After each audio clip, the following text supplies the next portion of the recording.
નમસ્કાર દર્શક મિત્રો, આપ જોઈ રહ્યા છો કેબીસી ન્યૂઝ। હવે જોઈએ અગત્યના સમાચાર।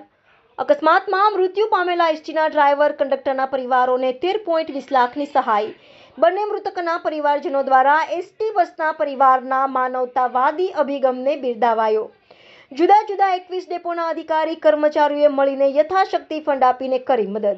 તાજેતરમાં રાપર ડેપો સંચાલિત આણંદ રાપર એસટી બસને રાધનપુર પાસે ગંભીર અકસ્માત નડ્યો હતો, જેમાં એસટી બસના ડ્રાઈવર અને કંડક્ટરના મોત નીપજ્યા હતા। તેથી જુદા જુદા 21 ડેપોના અધિકારીઓ તથા કર્મચારીઓએ મળીને યથાશક્તિ ફંડ આપીને કુલ રૂપિયા 13.20 લાખની સ્વૈચ્છિક સહાય બંને મૃતક કર્મચારીઓના પરિવારોને આપી હતી।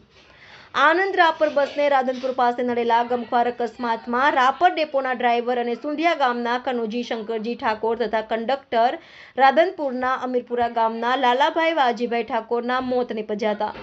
તેથી એસટીના વિભાગીય નિયામક વાય.કે. પટેલના માર્ગદર્શન હેઠળ ભુજના વહીવટી અધિકારી દીપક બાલાસરા, રાપર ડેપોના મેનેજર જયદીપસિંહ જોશી તથા અન્ય કર્મચારીઓએ બંને મૃતકના ઘરે જઈને શ્રદ્ધાંજલિ પાઠવી હતી। આ ઉપરાંત સ્વૈચ્છિક સહાય રૂપિયા 13,20,688 બંને પરિવારો વચ્ચે સરખે ભાગે વહેંચી આપી હતી। આ સ્વૈચ્છિક સહાયમાં રાપર, ભુજ, વોલ્વો, સિદ્ધપુર, પાલનપુર, ડીસા, દિયોદર, રાધનપુર, થરાદ, પાટણ, ચાણસ્મા, ખેરાલુ, હારીજ, ઊંઝા, વડનગર, ભુજ, માંડવી, નખત્રાણા, અંજાર, મુન્દ્રા સહિતના ડેપોના કર્મચારીઓએ યથાશક્તિ સહયોગ આપ્યો હતો। બંને મૃતકના પરિવારજનોને એસટી પરિવારના માનવતાવાદી અભિગમને બિરદાવ્યો હતો। KBC news